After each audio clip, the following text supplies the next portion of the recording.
গ্রহণ করবেন এবং আপনারা সকলেই বসে খুব শৃঙ্খলার সাথে সভা শুনবেন। সেই সাথে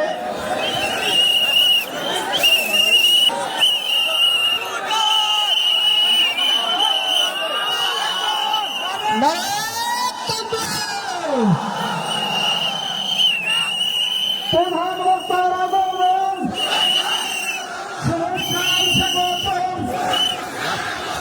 মাহফিলের পক্ষ থেকে লাল গোলাপ শুভেচ্ছা,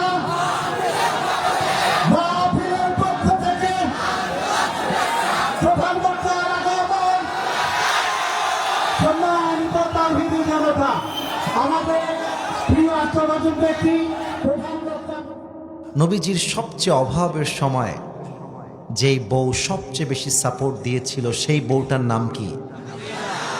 মাশাআল্লাহ, রাইট আনসার। আরেকটা প্রশ্ন করছি, আমার নবীজি সর্বপ্রথম যেই নারীকে বিয়ে করলেন সেই মেয়েটার নাম কি? পুরো মক্কার সমস্ত লোক যখন নবীজিকে অবিশ্বাস করলো, কেউ বিশ্বাস করলো না, একজন নারী নবীর উপরে সর্বপ্রথম ঈমান আনলো, সেই মেয়েটার নাম কি ছিল ভাইজান? রাদিয়াল্লাহু তাআলা আনহা।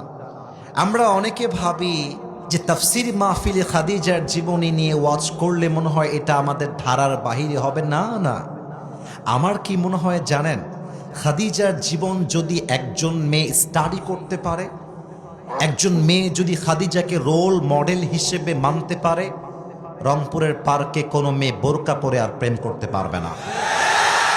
খাদিজাকে কোনো মেয়ে যদি একজন রোল মডেল হিসেবে মানতে পারে, ওই মেয়ে টিকটকে বোরকা খুলে উলঙ্গ হয়ে আর নাচতে পারবে না। খাদিজাকে কোনো মেয়ে যদি রোল মডেল হিসেবে অ্যাকসেপ্ট করতে পারে, সেই মেয়ে কোনোদিন স্বামীর চোখে চোখ রাঙিয়ে কথা বলতে পারবে না। খাদিজাকে কোনো মেয়ে যদি রোল হিসেবে অ্যাকসেপ্ট করতে পারে, ওই মেয়ে তার ফেসবুকের প্রোফাইল পিকচার হিজাব খুলে দিতে পারবে না। এটা বুঝতে হবে, এটা জানতে হবে তার জীবনী কেমন ছিল, তার ক্যারেক্টার কেমন ছিল, তার স্ট্যাটাস কেমন ছিল, তার আদর্শগত নৈতিকতা কেমন ছিল।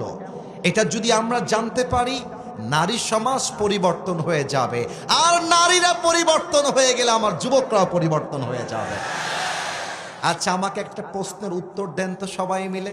আমি রংপুর শহরে গেলাম বাজার করতে, কথার কথা, it is just an example and nothing else. আমি উদাহরণ দিচ্ছি। আমি রংপুর শহরে গিয়ে দুইটা অপশন।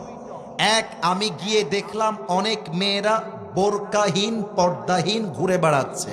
আমি যত বড়ই আদর্শওয়ালা মানুষ হই না কেন, মেয়েদের দিকে চোখ পড়লে পুরুষ হিসেবে চোখ আটকাবে, এটাই স্বাভাবিক। বলো, কেউ যদি বলে না এটা সত্য না, আমার চোখ আটকায় না, ওকে বলবা তুই তো বেটা হিজড়া, তোর তো অনুভূতিই নাই। যে পুরুষ দেখবা তোমার কিছু বন্ধু আছে, বলছে বন্ধু আমার না মেয়ে দেখলে কেমন যেন কোনো ফিলিংস কাজ করে না, বলবা বন্ধু তোকে হারবাল খাওয়া লাগবে, তোর চরিত্র না, তোর জায়গা মতো সমস্যা আছে, ঠিক কিনা বলো? তাহলে এক নাম্বার, বেপর্দা মেয়ে রাস্তায় হাঁটছে, আপনার চোখ পড়লো, আপনার ভেতরে চোখের জেনা হলো, এক নাম্বার। দুই নাম্বার, মেয়েরা খাদিজার জীবনী পড়ে বোরকাওয়ালি হয়ে গেল, পর্দাশীল হয়ে গেল। বাজারে গিয়ে দেখলেন সব মেয়ে এমন ভাবে বোরকা পড়েছে, হাত দেখবেন তো দূরের কথা, চোখটাও দেখা যায় না।